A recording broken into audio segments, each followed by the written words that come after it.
नमस्कार विद्यार्थियों, आज हम हमारे भक्ति काल की अगली शाखा सूफी काव्य धारा की ओर बढ़ने वाले हैं। अब तक हमने पढ़ा कि भक्ति काल में संत काव्य धारा पे किस किस प्रकार के सवाल बनते हैं।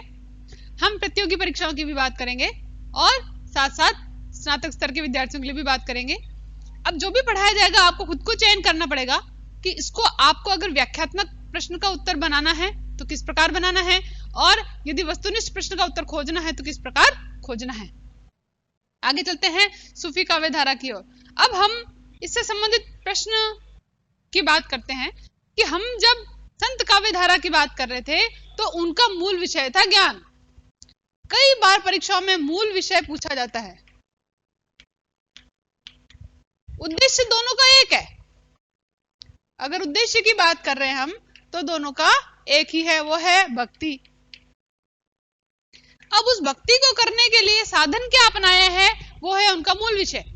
ठीक है, संत काव्य धारा की ओर चलते हैं तो उनका मूल विषय था ज्ञान। ठीक है, और जब हम सूफी काव्य धारा की ओर चलते हैं तो इनका मूल विषय है प्रेम। तो ऐसा कई बार पूछा गया है कि कौन सी भक्ति काल में कौन सी काव्य धारा है जो अपने मूल विषय प्रेम को लेकर के रचनाओं को रचती है। दूसरी बात, इसीलिए इसका नाम शुक्ल जी ने निर्गुण प्रेमाश्रयी काव्य धारा रखा है। इस नाम से भी बहुत बार पूछा गया है कि प्रस्तुत नाम सूफी काव्य धारा को किसके द्वारा दिया गया है, तो रामचंद्र शुक्ल का नाम आपके जहन में आना ही चाहिए।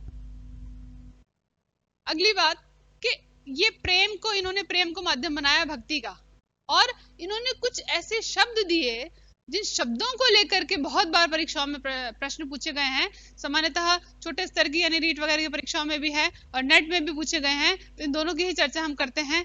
दो शब्द इनके थे, इश्क मजाजी से इश्क हकीकी।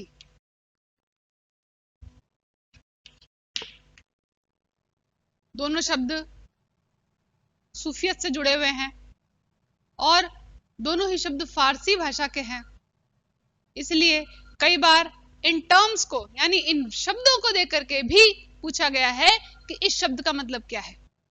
और कई बार पूछा गया है कि सूफी काव्य धारा के जो निर्गुण प्रेम मार्गी कवि हैं उनकी भक्ति इश्क मजाजी से इश्क हकीकी की ओर चलती है या इश्क हकीकी से इश्क मजाजी की ओर।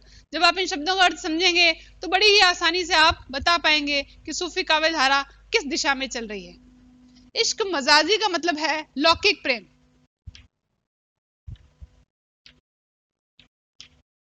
और इश्क हकीकी का मतलब है ईश्वरी यानी अलौकिक, ईश्वरीय यानी अलौकिक प्रेम। मतलब सूफी काव्य धारा से जितने भी कवि जुड़े थे उन्होंने लौकिक प्रेम के माध्यम से अलौकिक प्रेम की ओर जाने का मार्ग दिखाया है। यानी कि उनका कहना है कि यदि आपको ईश्वर को प्राप्त करना है तो इस संसार में भौतिक रूप से आपकी दृश्येंद्रियों से जो दिखाई दे रहा है उन व्यक्तियों को, वस्तुओं को, हर शय को आपको प्रेम करना होगा, और वो प्रेम ही एकमात्र ऐसा रास्ता है जो आपको ईश्वर तक पहुंचा सकता है। यानी ये दो शब्द अब आप इसको देख करके बता सकेंगे कि सूफी काव्य धारा इश्क मजाजी से इश्क हकीकी की ओर आ रही है, ना कि इश्क हकीकी से मजाजी की ओर। सूफियत को लेकर के बहुत बार ऐसे शब्द पूछे जाते हैं जो फारसी शब्दावली को लेकर के है।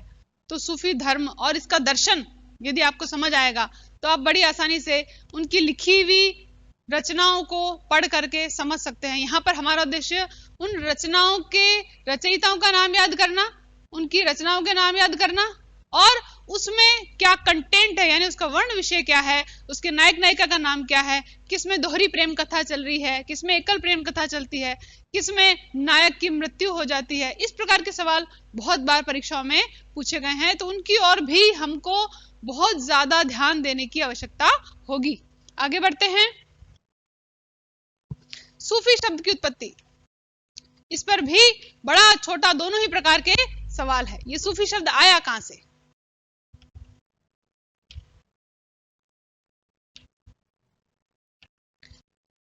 अगर स्नातक स्तर की बात करूं तो एक छोटा सवाल बनता है, और प्रतियोगी परीक्षाओं की बात करूं तो इसके संबंध में जितने भी शब्द आए हैं उनके अर्थों के बारे में बहुत बार प्रतियोगी परीक्षाओं में सवाल पूछे गए हैं। देख लेते हैं अलग अलग आलोचक किस प्रकार इस शब्द की उत्पत्ति मानते हैं। अब कुछ शब्द आएंगे, देखिए, सफ, सफा, सोफिस्ट, सोफिया और सूफ।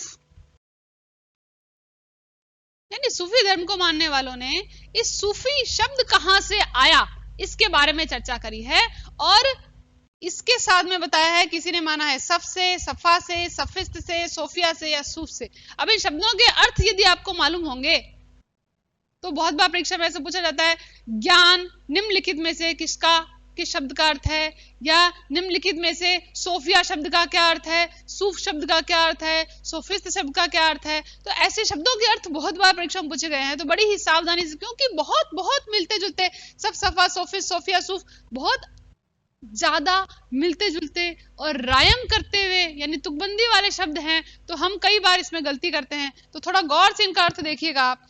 सफ का मतलब है चबूतरा, और इन्हीं शब्दों से आपको सूफी धर्म की परिभाषा भी निकल करके आ जाएगी। सफा का मतलब है पवित्र जीवन जीने वाला,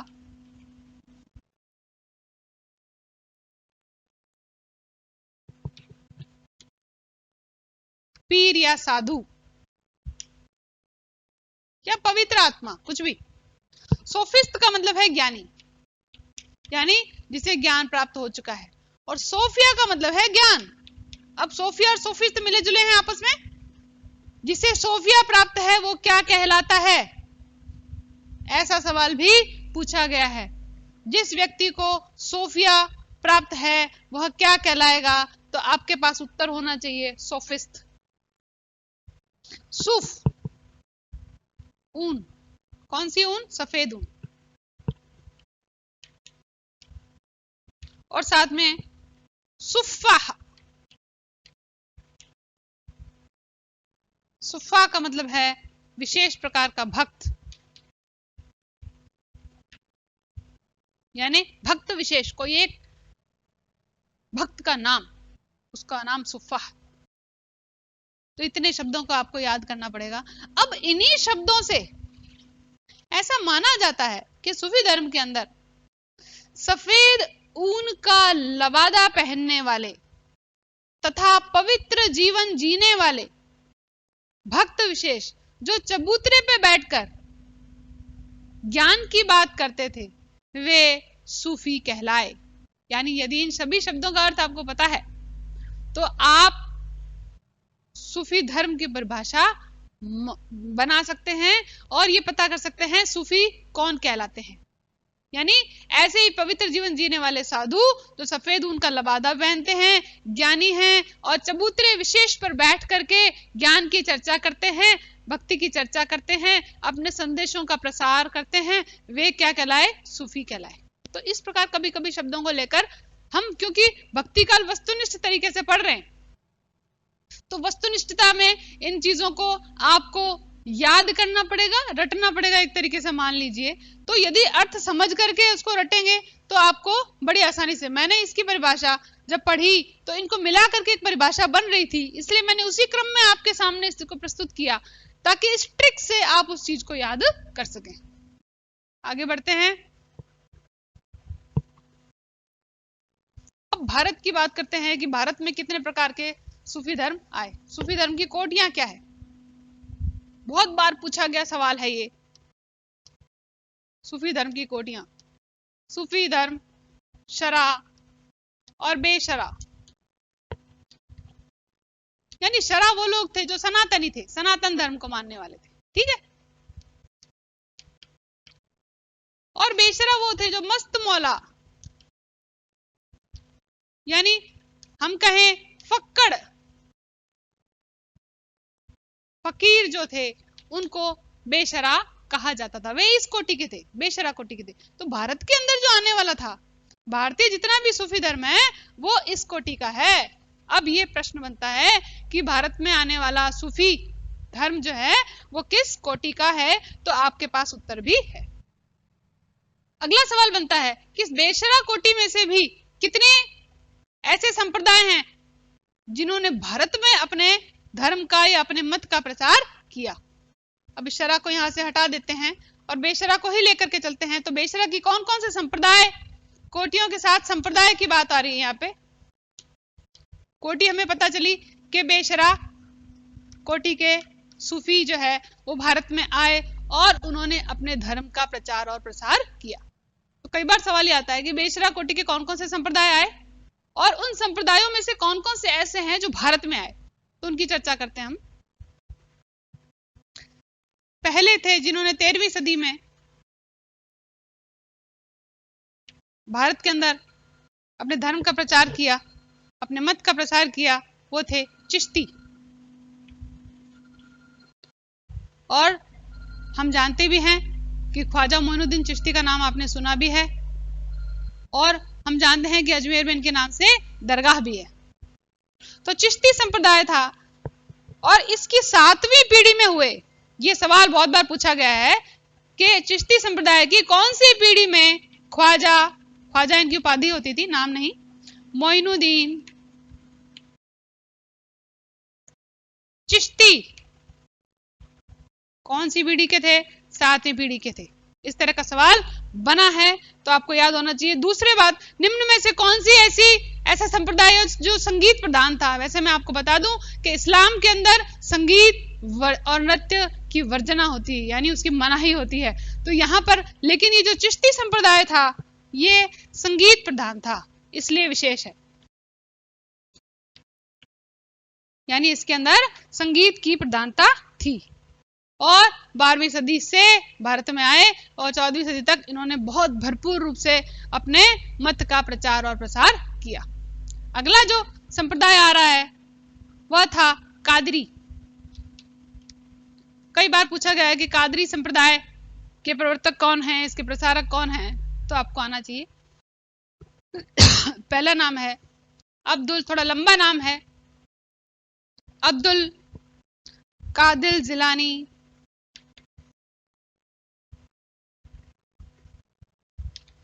अब्दुल कादिर जिलानी सूफी सैयद, ये इनका पूरा नाम है, अब्दुल कादिर जिलानी सूफी सैयद। और दूसरे जो उसके प्रचारक थे जिनके बारे में बहुत सवाल पूछा गया है कि मोहम्मद गौश किस संप्रदाय से थे, तो आपको आना चाहिए। और बहुत ज्यादा नाम क्यों पूछा गया है कि भारत के अंदर इस संप्रदाय का यानी कादरी संप्रदाय का प्रचार करने वाले मोहम्मद गौश हुए हैं, तो ये भी पूछा गया है, मोहम्मद गौश का नाम आता है, ये भी नाम आपको याद होना चाहिए। आगे चलते हैं, हम 2 संप्रदायों का अध्ययन कर चुके हैं, चिश्ती और कादरी। अब तीसरा नाम हमारे सामने आता है, वो है सोहरावर्दी। कई बार बहुत ध्यान से देखिएगा क्योंकि कई बार इन 4-5 ऑप्शन को देख करके ऐसा सवाल भी पूछा गया है कि निम्न में से कौन सा संप्रदाय भारत के अंदर नहीं है, तो आपको इनके नाम आने चाहिए। सोहरावर्दी में से बहाउद्दीन जकारिया इसके प्रवर्तक थे, बहाउद्दीन जकारिया नाम था इनका, ये इसके प्रवर्तक रहे हैं। अगला नाम जो आता है बहुत बार पूछा भी गया है, नक्शबंदी। नक्शबंदी संप्रदाय से कौन कौन संबंधित है, या निम्न में से इनमें से इनका नाम दे दिया, निम्न में से कौन सा कादरी से संबंधित है, तो आपको वो नाम भी याद होना चाहिए। नक्शबंदी से हैं अहमद फारूकी, पहला नाम है जो कि प्रचारक रहे और बहुत नाम पूछा गया इनका, अहमद फारूकी। अहमद फारूकी, इसके अलावा ख्वाजा बहाउद्दीन,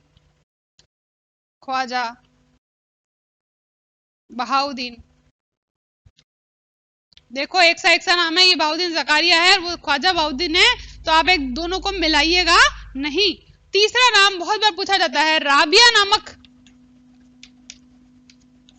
सूफी संत निम्न में से कौन से संप्रदाय से संबंधित है? तो वो भी नाम मैंने इसे लिख दिया। हालांकि वो प्रवर्तक प्रचारक कुछ भी नहीं है, लेकिन बहुत प्रसिद्ध रही हैं, इसलिए उनका नाम भी कई बार पूछा गया। इसके अलावा एक और संप्रदाय था बेशरा का, नाम था सत्तारी, लेकिन आपको बता दूं कि ये भारत के अंदर नहीं आया। तो ऐसा बहुत बार पूछा गया है, चिश्ती, कादरी, सोहरावर्दी, नक्शबंदी और सत्तारी निम्न में से कौन सा एक भारत के अंदर प्रचार नहीं करता? तो नाम आना चाहिए, लेकिन है वो बेशरा कोटि का ही। इसलिए जब पूछा गया निम्न में से कौन सा बेशरा कोटि का नहीं है, तो आपको सत्तारी का नाम नहीं लेना, क्योंकि सत्तारी भी बेशरा कोटि का ही है। आगे बढ़ते हैं। अब जो इनका मूल दर्शन है, कुछ शब्द और उन शब्दों को लेकर नेट की परीक्षा में भी और स्कूल लेक्चर की परीक्षा में भी और थर्ड ग्रेड वाले जो एंट्रेंस एग्जाम है उसमें भी सवाल पूछे गए हैं। और हिंदी साहित्य में यदि भक्ति काल आया है और भक्ति काल में सूफी आया है, तो वो प्रश्न तो आया रहेगा, इसको मान के चलिए आप। वो है, दो चीजें हैं, एक है मंजिल और एक है अवस्थाएं। नाम इतने मिलते जुलते हैं और हमारे लिए इतने सहज नहीं है, क्योंकि हमने बहुत सुने नहीं हैं। यदि हिंदू धर्म से, सिख धर्म से जुड़े होते या इस्लाम धर्म से भी जुड़े होते, तो बहुत सारे शब्द हमारे सुने हुए होते हैं, जैसे पैगंबर और रोजा, नमाज, ये शब्द हमारे सुने हुए हैं। लेकिन इसकी अवस्थाएं और जो मंजिलें हैं, वो नाम हमारे सुने हुए नहीं है, क्योंकि सूफी धर्म के जो जटिल शब्दावली है वो हमारे आम प्रचलन में नहीं है। तो इनको लेकर तो अक्सर सवाल पूछे ही गए हैं। मंजिलें 4 है। शरीयत पहली मंजिल है इनकी, शरीयत, और इसकी अवस्था है नासूत। नासूत शब्दों को ध्यान से कोई ट्रिक बना करके याद कर लीजिए, चाहे आपका तरीका क्या है। यदि प्रथमाक्षर को लेकर के कोई ट्रिक बनाते हैं, कोई सूत्र बनाते हैं, तो बहुत ईजी रहता है। मेरा भी यही है, मैंने इस तरीके से बनाया था, श त म ह, ये तो है मंजिलें, और न म जल, नमजल, ये है अवस्थाएं। कैसे देखना आपको पता चल जाएगा। शरीयत से संबंधित अवस्था है, ये साधक की सबसे निचली अवस्था है, जिसमें वह विधि निषेधों का पालन करता है, यानी कि यह अवस्था भौतिक जगत से संबंधित है। ये बात पूछी गई है प्रश्नों में, ये भौतिक जगत से संबंधित है ये अवस्था जो है, क्योंकि उसमें वो विधि निषेधों का पालन कर रहा है, कुरान के नियमों का पालन कर रहा है, यानी कि वो भौतिक जगत में है। अभी तक मानसिक रूप से वो भौतिक जगत में है। दूसरी आती है तरीकत। ये देखो, त आ गया। तरीकत का मतलब, इस शब्द का मतलब भी कई बार पूछा गया है, मतलब है पवित्र, यानी इस अवस्था, इसकी अवस्था है मलकूत। यहां देखिए म आ गया, मलकूत। मलकूत का मतलब है भौतिक जगत से उप थोड़ा ऊपर की ओर उठ जाना, यानी चित्त जगत की बात हो रही है। यहाँ कौन सी जगत की बात हो रही है? चित्त जगत की बात हो रही है। तीसरी जो मंजिल है वह है मरीफत। ये देखिए म आ गया, और इसकी अवस्था है जबरूत।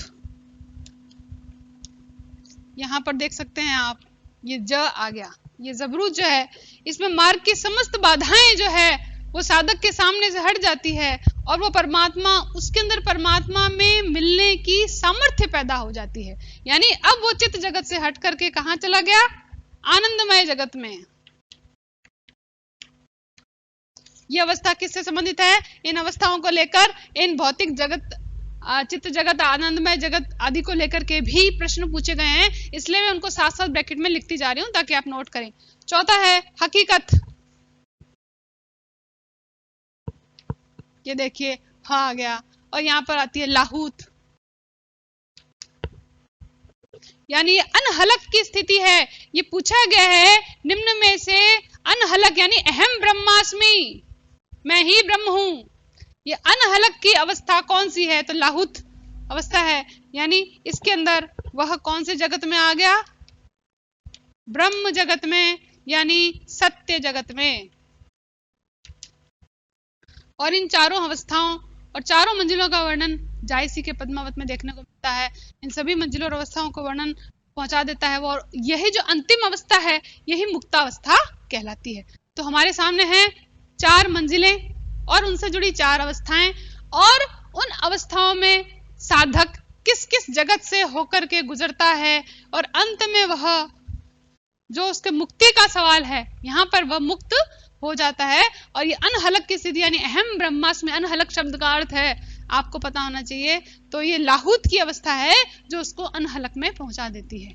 इसके अलावा भी बहुत सारी चीजें हैं, जैसे हमें सूफी कवियों के नामों की श्रृंखला, उनकी रचनाओं के नाम, सभी के पीछे वती लगा होता है, सभी प्रेमाख्यानक है, क्योंकि इसमें जो सूफी कवि थे उनका उद्देश्य था हिंदू और मुस्लिम हृदयों को आमने सामने लाकर के खड़ा कर देना, उनके बीच की खाई को पाट देना। इसलिए जितनी भी कथाएं हैं वो हिंदू घराने से उठाई गई है, और जितने भी कवि हैं लगभग सभी मुसलमान है, सिवाय एक को छोड़ के। पूछा गया है कि सूफी काव्य में कौन सा कवि है जो हिंदू धर्म का है, वो है सूरदास पंजाबी। इन सभी रचनाओं का क्रम से आपको नाम याद करना है, और उनसे जुड़े जो प्रेम कहानी है जो उनके अंदर है, उनमें नायक नायिका का नाम बहुत बार पूछा गया है। जैसे मृगावती को या मधुमालती को लेकर के पूछा है कि निम्न में से कौन सी ऐसी प्रेमाख्यानक करती है जिसके अंदर 2 प्रेम कथाएं एक साथ चलती है, तो वो है मधुमालती। तो आपको दोनों प्रेम कथाओं के नायक और नायिका का नाम, पद्मावत के बारे में, और इनकी जो प्रत्येक योजना है, किसे गोरख धंधा माना है, किसे तन चितूर मन राउर किन्ना से संबंधित जो उक्ति है वो आपको याद करनी है। इसके अलावा भी हम चर्चा करेंगे। ये आपका आज का सूफी काव्य धारा का बेस है जो मैंने तैयार करने की कोशिश करी है। अगली बात अगले वीडियो में शेयर करेंगे। जब तक के लिए थैंक यू।